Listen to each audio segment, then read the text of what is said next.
আমার বান্দা যখন পড়ে আলহামদুলিল্লাহি রাব্বিল আলামিন, সমস্ত প্রশংসা আল্লাহর, আল্লাহ তাআলা নিজে বলেন হামিদানি আব্দি, আমার বান্দা আমার প্রশংসা করেছে।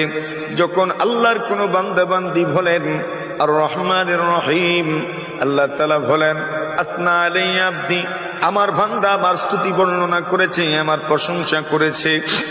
এরপরে যখন আল্লাহ বলে মালিক ইয়াউমিদ্দিন, বিচার দিনের মালিক হচ্ছেন আল্লাহ, আল্লাহ তাআলা নিজে বলেন মাজ্জাদানি আব্দি, আমার বান্দা আমার বড়ত্বের বর্ণনা করেছে, আমার বড়ত্বের বর্ণনা করেছে।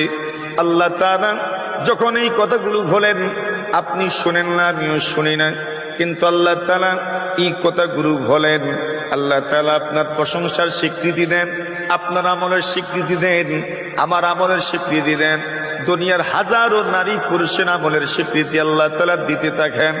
এরপরে বান্দা বলে ইয়া কেন